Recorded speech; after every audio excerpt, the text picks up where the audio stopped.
Promo ஒன்றில் கனி வேணுமா Sandra வேணுமான்னு வந்து சேது ப்ரோ வந்து எல்லா கண்டஸ்டன்ட்டுமே கேட்குறாரு. ஆனால் மக்களோட கேள்வி என்ன தெரியுமா இருக்குது, மக்களோட பதில் என்ன தெரியுமா இருக்குது, எங்களுக்கு கனியும் வேண்டாம் சாண்ட்ராவும் வேணாம், எங்களுக்கு இந்த ஹோஸ்ட்டே வேண்டாம், இந்த ஹோஸ்ட்டை மாற்றுங்க அப்படின்னு சொல்லிட்டு பெருவாரியான மக்கள் வந்து கனி இருக்கட்டும் சாண்ட்ரா இருக்கட்டும் எங்களுக்கு ஹோஸ்ட்டு தான் வேணாம் அப்படிங்கிற மாதிரி வந்து காரி துப்பாத குறையாக கமெண்ட் பாக்ஸில் போட்டு கிழிச்சிக்கிட்டு இருக்காங்க. நம்ம அதை தான் பார்க்க முடிஞ்சுது. ஆக்சுவலாக வந்து ப்ரோமோ ஒன்றில் வந்து யார் எலிமினேட் ஆக போகிறாங்க அப்படிங்கிறத வந்து காமிச்சு நம்ம எல்லாருக்குமே தெரியும் யார் எலிமினேட் ஆகிருக்காங்க அப்படின்னா வந்து மதர் சுப்பீரியர் நம்ம ராஜா மாதா வந்து எலிமினேட் ஆகிருக்காங்க. ஸோ அதுக்கு முன்னாடி வந்து எல்லாருமே வந்து சேவ் பண்ணிட்டு கனி மற்றும் சாண்ட்ரா உட்கார வச்சுட்டு இவங்க ரெண்டு பேரில் வந்து யார் எலிமினேட் ஆவாங்கன்னு கேட்கல, யார் இருக்கணும், உங்களோட பார்வையில் யார் இருக்கணும், யார் எலிமினேட் ஆகணும், யார் இருக்கணும், யார் வேண்டாம் அப்படிங்கிற மாதிரி வந்து சொல்லுங்க அப்படிங்கிற மாதிரி வந்து கண்டஸ்டன்ட்டை கேட்குறாரு. இதை கேட்கும்போது எல்லாருமே வந்து ஒரே அடியாக வந்து கனி தான் வேணும் சாண்ட்ரா வேண்டாம் அப்படின்னு சொல்லி சொல்கிறாங்க. இதில் மாற்று கருத்து அப்படி வந்து எனக்கு எதுவுமே இல்லை. ஏன்னா அங்கே இருக்கிற எல்லாருமே சாண்ட்ராவுக்கு எதிராக தான் இருக்கிறாங்க. நமக்குமே வந்து அவங்களோட கேம் பிளேயில் வந்து உடன்பாடு அப்படி வந்து இல்லை. இதில் எல்லாரும் சொல்கிறாங்க ஓகே, கூடயே சுற்றிக்கிட்டு செவ்வாழை திவ்யான்னு சொல்லிட்டு ஒரு ஆள் இருக்கு பார்த்தீங்களா, பார்த்துங்க. அரோரா வந்து வினோத்து கூட கமருதன் கூட இருந்துட்டு அவங்களுக்கு எதிராக வந்து பேசும். திவ்யா சாண்ட்ரா கூட அப்படியே இருந்துட்டு பிரஜனா போகும்போது சாண்ட்ராவை கொண்டால் நீ தான் நிற்க வேண்டும், சாண்ட்ராவை நீ தான் பாதுகாக்க வேண்டும் சொல்லிட்டாரு. ஸோ அதனால் வந்து நான் சாண்ட்ரா வந்து நான் முடிஞ்ச அளவுக்கு வந்து பேப்பர் பண்ண பார்க்குறேன் அப்படி இப்படின்னு சொல்லிட்டு உருட்டிட்டு இல்லை கனிதான் வேண்டும் சாண்ட்ரா வேணாம் அப்படின்னு சொல்லிட்டு திவ்யா சொல்கிறது தான் நமக்கு ஆச்சரியமாக இருக்குது. ஏனென்றால் திவ்யா இத்தனை நாளாக சாண்ட்ரா மேலே இருந்தது முழுக்க முழுக்க வன்மம். சாண்ட்ரா திவ்யா மேலே இருக்குது வன்மமோ என்னமோ எனக்கு தெரியாது. பட் ஆனால் திவ்யா சாண்ட்ரா மேலே இருக்கிறது முழுக்க வன்மத்தோட வெளிப்பாடு தான். இதில் என்ன ட்விஸ்ட்டு அப்படின்னு சொல்லி கேட்குறீங்களாங்க, ஒரு சிறப்பான தரமான சம்பவம் என்ன அப்படின்னு சொல்லி கேட்டிங்கன்னா, ஒட்டு மொத்தமாக எல்லா ஹவுஸ்மேட்ஸுமே கனி தான் வேண்டும் சாண்ட்ரா வேணான்னு சொல்லும் பொழுது பார்வதி மட்டும் சாண்ட்ரா வேணும் கனி வேணாம் அப்படின்னு சொல்லியிருக்காங்க. என்னடா அது ப்ரோமோலே வரல நீயே சொல்கிறேன்னு சொல்லி கேட்டிங்கன்னா, ப்ரோமோ எடிட்ரு ஒரு மக்களை வந்து என்கேஜிங் பண்ணுறதுக்காக ஒரு இது பண்ணுறதுக்காக எடிட்டிங்கில் எல்லாரும் வந்து சொன்னதை, அதாவது வந்து கனி வேணும் சாண்ட்ரா வேணாம் அப்படிங்கிற விஷயத்தை மட்டும் போட்டுட்டு பார்வதி சொன்னதை மட்டும் போடலை. கவனிச்சிங்களா?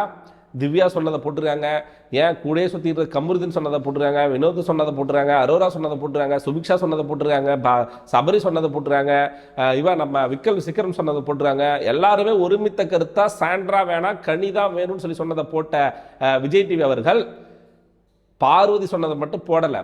பார்வதி மட்டும்தான் சாண்ட்ரா வேணும் கனி வேணான்னு சொல்லியிருக்காங்க. ஸோ இதில் என்ன கேம் பிளே மாறப்போகுது அப்படின்னு சொல்லி கேட்குறீங்களா? இப்போது கமருதீன் பார்வதிக்குள்ள ஒரு அண்டர்ஸ்டாண்டிங் வருது, பிரிதல் ஏற்படுது, அண்டர்ஸ்டாண்டிங் வருது, பிரிதல் ஏற்படுது. பட் ஆனால் இப்போ இதுக்கப்புறமா கேம் பிளே இந்த வாரம் எப்படி இருக்கும் அப்படின்னு சொல்லி கேட்டிங்கன்னா, சாண்ட்ரா மற்றும் பார்வதி ஒன்று சேர போகிறாங்க. ஏன்னா வீக்கெண்டில் இவங்க மட்டும்தான் கனி சாண்ட்ரா வேணும் அப்படின்னு சொல்லியிருக்காங்க.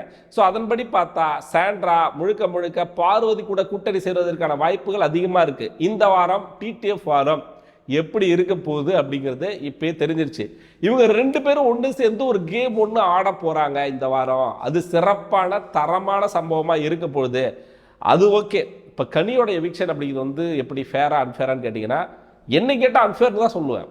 கனி வந்து நிறைய மாற்று கருத்துக்கள் இருக்கலாம், நிறைய பேர் அன்பு அப்படிங்கிற வலையில் வந்து சிக்க வச்சு நிறைய பேரோட கேமை வந்து அடித்ததற்கான மிக முக்கியமான ஒரு காரணமாக பார்க்கப்படுவது யாருன்னு சொல்லி கேட்டிங்கன்னா ராஜமாதா தான்.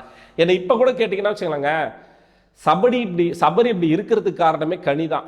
சபரி வந்து ஃபர்ஸ்ட் வீக் வந்து எந்த அளவில் எலிவேஷன் ஆகி சூப்பராக கேம் ஆடின அந்த சபரி அடுத்த வாரங்களில் வந்து ஒரு டம்மி பீஸாக லிட்டலாக எப்படி சொல்லணும்னா வச்சுங்களேன், நம்ம ரியோ ஒரு சீசனில் இருப்பா பார்த்தீங்களா, அந்த மாதிரி சீசன் 1 நம்ம ஒருத்தர் இருப்பார் யோகா பண்ணிக்கிட்டே, அந்த மாதிரி போன சீசனில் நம்ம விக்ரம் டைட்டில் விக்ரம் அந்த மாதிரி.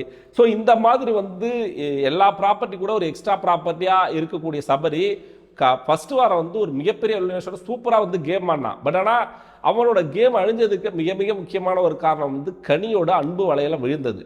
நான் வந்து கனி இந்த அன்பு இந்த விஷயத்தை வந்து நான் வந்து எதிர்க்க மாட்டேன். பட் ஆனால் இந்த பிக் பாஸ் அப்படிங்கிற அந்த கேம் ஷோவில் அன்பு அப்படிங்கிற ஒரு விஷயம் வந்து ஜெயிக்காது. அதுக்கு ஒரு மிகச்சிறந்த எடுத்துக்காட்டு தான் இந்த எவிக்ஷன். கனியோட எவிக்ஷன். கனியை வந்து தனிப்பட்ட முறையில் பார்க்கணும்னா ஒரு நல்ல கேரக்டர், அதெல்லாம் நான் வந்து மாற்று கருத்தே இல்லை. ஒரே ஒரு விஷயம் என்னன்னா வந்து பாரு என்ன பண்ணாலும் அவங்க நல்லதே பண்ணாலும் தப்பு அப்படிங்கிற ஒரு விஷயத்துல மட்டும் ஆணித்தனமாக நிற்கிறதுல மட்டும் எனக்கு உடன்பாடு கிடையாது. இப்போ பார்வதி தப்பு பண்ணும்போது நீங்க தப்புன்னு சொல்றீங்க. அதே பார்வதி நல்லது பண்ணாலும் சரி, பார்வதி என்ன பண்ணாலும் அது தப்பான கண்ணோட்டத்தோட பார்க்குற ஒரு ஒன் சைடான ஒரு புத்தி இருக்கு பார்த்தீங்களா? அதுதான் கனிக்கிட்ட இருக்கிற ஒரு மிகப்பெரிய ஃப்ளாவா நான் பார்க்குறேன். ஆனால் வந்து கனிலாம் என்ன சொல்லிட்டு இருந்தாங்கன்னா வச்சுங்களேன், பார்வதியை நான் இருக்கும்போது பார்வதி எவிக்ட் ஆகி போகணும் அப்படிங்கிற மைண்ட் செட்டில் இருந்த கனி அவர்கள் பார்வதி உட்காந்து பார்க்க கனி எவிக்ட் ஆகிறதுலாம் வந்து வேற லெவல் தரமான ஒரு சம்பவம். இந்த ஷோ அப்படிங்கிறது வந்து அன்பு அப்படிங்கிற ஒரு விஷயத்தை ஜெயிக்கக்கூடிய ஷோ இல்லை, இது கேம் ஷோ. இந்த ஷோவில் கேம் தான் ஆடணும் அப்படிங்கிறத இப்பயாச்சும் கனியக்கா அண்டர்ஸ்டாண்ட் பண்ணிப்பாங்க அப்படின்னு சொல்லிட்டு நம்புவோம்.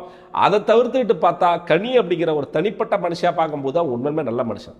அவங்களுக்கு பார்வதி மேலே இருக்கிற வன்மத்தை மட்டும் எடுத்துட்டு பார்த்தா கனி ஓகே தான். பட்டு திரும்பவும் சொல்கிறேன், அரோராவை உள்ள வச்சுக்கிட்டு சபரியெல்லாம் இன்னும் ஸ்டில் கேம் ஆட ஆரம்பிக்கவே இல்லை. சபரியெல்லாம் உள்ள வச்சுக்கிட்டு கனி கொஞ்சம் கேம் ஆடுறாங்க. நான் கேம் ஆடவே இல்லைன்னுலாம் சொல்ல மாட்டேன். கனி அப்பப்போ கேம் ஆடுறாங்க, சில இடத்துல பேசுகிறாங்க, நிறைய இடத்துல வந்து கண்டென்ட் கிரியேட்டர் ஆகிறதுக்கு ஒரு மிக முக்கியமான ஒரு காரணமாக இருக்கிறாங்க.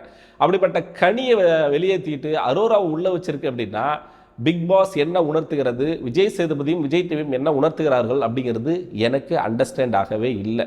அப்படி எதுக்கு அரோராவுக்கு இந்த அளவுக்கு சப்போர்ட் பண்ணி விஜய் டிவி கொண்டுட்டு வருது அப்படிங்கிற ஒரு புரிதலே இல்லாமல் நம்ம வந்து சுற்றிக்கிட்டு இருக்கோம். உங்களுக்கு அந்த புரிதல் என்ன அப்படிங்கிறது வந்து நீங்கள் கமெண்ட் பாக்ஸில் போட்டு விடுங்க.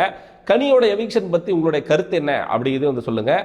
நம்ம சேனலில் புதுசாக பார்க்குற நண்பர்கள் வந்து சப்ஸ்கிரைப் பண்ணிட்டு பாருங்கள். இந்த வீடியோ பிடிச்சிருந்துச்சுன்னா ஒரு ஹைப் பட்டனை தட்டி விடுங்க. இதே மாதிரி நான் அடுத்த வீடியோ உங்களை சந்திக்கிறேன். அதுவரை உங்களிடம் விடைபெறுவது நான் கேவி.